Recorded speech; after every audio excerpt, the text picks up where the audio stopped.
বলতেছে যে মাজারে গান বাজনা নিয়ে তাদের এত প্রবলেম, তাইলে আগে ওই বিয়ে শাদীর গান বাজনা বন্ধ করে আসেন, ওটাই পাপ বেশি। এখানে গান বাজনা আল্লাহ করে আল্লাহকে ডাকা হয়। গান বাজনা নবীজি নিজেও কিন্তু একটা সময় ইহুদিদেরকে নিজের ধর্মে আনার জন্য তাদের সাথে মিশে দব বাজাইছেন। আল্লাহ যাকে যেভাবে তাকে ডাকা চাইতেছে সে ডাকাক, সে ডাকুক, আপনারা আমার ক্ষতি না করে ভাই। তার যদি মনে গান গায়ে রাখতে ইচ্ছা করে সে তো মানে খারাপ মানুষকে তো আবেদন করছে না, মানুষকে তো খারাপ গালি দিচ্ছে না। এখানে যদি তারা গান বাজনা করে আল্লাহকে ডাকে এবং কোনো অনৈতিক কর্মকাণ্ড না করে, সেখানে তাদেরকে বাধা দিয়েন না। আপনার গোলাপ সমাজে ভাঙা কথা ছিল, আপনারা কি কি পদক্ষেপ নিয়েছেন এই মাজারের এখানে এসে? I am sorry to say, আমি কোনো পদক্ষেপ নিয়ে আসিনি। আপনি কেন আসছেন একটু আমাকে? আমি আসছি, শোনেন, আপনি কোনোদিন সহ্য করবেন যে আপনার সামনে যেখানে মসজিদ, যেখানে আল্লাহ সেজদা দেওয়া হয়, আল্লাহকে ডাকা হয়, সেটা ভাঙা হোক? না। হ্যাঁ, আপনি কোনোদিন সহ্য করবেন অন্যান্য ধর্মের মন্দির ভাঙতেছে, ভাঙা হোক? না। আর মাজার কি আসলে বলেন তো? মাজার কি? মাজার কি আপনি বলেন? বাংলাদেশের মানুষের মাজার সম্বন্ধে ধারণাটা কি? মাজারে আল্লাহর খুব কাছের নৈকট্যপ্রাপ্ত একজন ঐশ্বরিক, তার খুব নিকটের ঐশ্বরিক ক্ষমতাপ্রাপ্ত একজন মানুষ সম্মানিত, তার কাছে দুনিয়ার আপনার আমি কেউই না, সে পারলে উল্টায় দিতে পারে সবকিছু। Am I right or wrong? মাজার তো পবিত্র জায়গা নাকি? পবিত্রই না শুধু, এখানে আউলিয়ার সে একজন শুয়ে আছে, সে তার এখানে একটা জায়গা। হ্যাঁ, আপনারা চাইলে তাকে উৎখাত কেন করবেন? আপনার যদি মনে হয় যে হ্যাঁ গাঁজা খাইতে পারে, আমি অস্বীকার করছি না, সেটা সে গাঁজাখোরকে আপনারা দেখেন, তার সাথে কথা বলে সত্যি যাচ করেন সে গাঁজাখোর কিনা, তাকে পুনর্বাসন কেন্দ্রে পাঠান। ঠিক আছে কথা? ঠিক আছে। আর আপনারা যেটা বলতেছেন অনৈতিক কর্মকাণ্ড, গান বাজনা, আমি বলতে চাচ্ছি মানে যারা আজকে বলতেছে যে মাজারে গান বাজনা নিয়ে তাদের এত প্রবলেম, তাইলে আগে ওই বিয়ে শাদীর গান বাজনা বন্ধ করে আসেন, ওটাই পাপ বেশি। এখানে গান বাজনা আল্লাহ করে আল্লাহকে ডাকা হয়। সুফিজম মানে বুঝেন? সুফিজম কি জিনিস?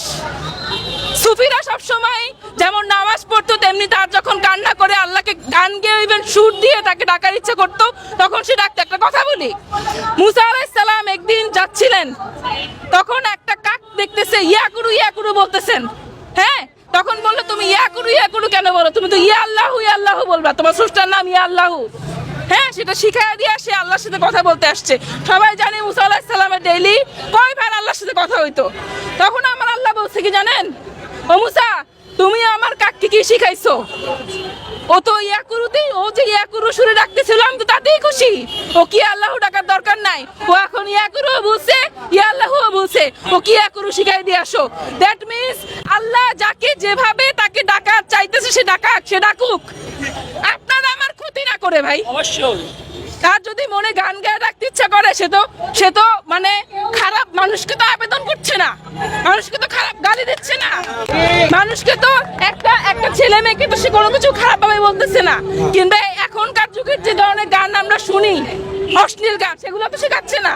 তাহলে মাজারে গান নিয়ে আপনার সমস্যা কেন? অনলি স্রষ্টার ইবাদত করা হয়, আমরা সবাই কম বেশি জানি, আল্লাহকেই ডাকা হয়। পবিত্র কি গান বাজনা কি জায়েজ কি আছে কিনা পবিত্র? আমি এ সম্পর্কে একটা কথা বলি, আপনি যত পার্সিয়ান বলেন, যত আউলিয়া, শুধু বাংলাদেশ না, তাদের মাজারে দেখেন, হ্যাঁ গান বাজনা, নবীজি নিজেও কিন্তু একটা সময় ইহুদিদেরকে নিজের ধর্মে আনার জন্য তাদের সাথে মিশে দব বাজাইছেন, জানেন এটা?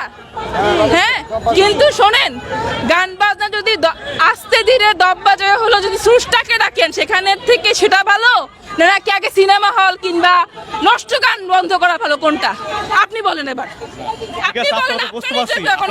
কিন্তু সেটা তো পবিত্র জায়গা না, পবিত্র জায়গা বাজারটা, তাহলে এখানে কেন গান বাজনাটা? আপনি যদি আজকে আপনার মনের কষ্টে আপনি নামাজ পড়তে পারতেছেন না, আপনি গুনগুন করে গান গান না, অবশ্যই গান। আপনি যদি গুনগুন করে একটু তাকে সুর দিয়ে দু চোখের পানি ফেলে তাকে বলেন, আল্লাহ আমার এই কষ্ট আমি প্রকাশ করতে পারতেছি না নামাজের মাধ্যমে, তুমি একটু কবুল করো, এখানে দোষের কি? আর গান বাজনার যেটা বলছেন সেটা হারাম না হালাল? বাংলাদেশে কিংবা বিভিন্ন দেশে বহু জাল হাদিস আছে, আমরা কিন্তু নন না। আমি শুধু বুঝি মনুষ্যত্ব। হ্যাঁ, আমি শুধু বুঝি যে এখানে যদি তারা গান বাজনা করে আল্লাহকে ডাকে এবং কোনো অনৈতিক কর্মকাণ্ড না করে, সেখানে তাদেরকে বাধা দিয়েন না। হ্যাঁ, আর যদি কাউকে ডিস্টার্ব না করে, লাইক অনেক শব্দ হচ্ছে এরকম তো না। হ্যাঁ, আর হারাম হালাল, এত হারাম হালাল, নিজেরা হারাম হালাল বাইসা চলেন কেউ? আমরা কতদূর হারাম বাজে চলি, যে শুধুমাত্র গান বাজারে হাইলাইট করে আপনি মাজার ভাঙতে চাইতেছেন, এটা তো ঠিক না। আগে তাহলে বড় বড় হারাম জিনিস বাদ দেন না ভাই, তারপর আসেন। হ্যাঁ, গান বাজারে হাইলাইট করে তো মাজার ভাঙতে পারেন না। আপনি সরেন একটু প্লিজ, আপনি একটু সরেন মামা, একটু কথা বলতে দেন, বুঝছেন, একটু কথা বলতে দেন, মাঝখানে কথা বললে সমস্যা। আপনারা যদি মানে মাজার, আমি কি বলবো, আমার খুব মানে কষ্ট লাগছে যে আমি এখন এমন দেশে আছি যেখানে আমি ভাই বোন, আমার ন্যাশনালিটি বাংলাদেশি, এবং ভাই বোন আমার জেনেটিক্যালি আমার রিলিজিয়ন ইসলাম। আমাদের বর্তমান মাননীয় প্রধানমন্ত্রী একজন ইসলাম রিলিজিয়াস মানে ব্যাকগ্রাউন্ডের মানুষ, আমাদের প্রাক্তন মাননীয় প্রধানমন্ত্রীও ছিলেন তাই। সো আমরা কিভাবে একজন মুসলিম হয়ে মানুষের আবেগের জায়গাটা দেখি না? হ্যাঁ, আগে যদি গান বাজনা বন্ধ করেন, তার আগে বড় বড় অন্যান্য হারাম কাজ বন্ধ করে আসেন।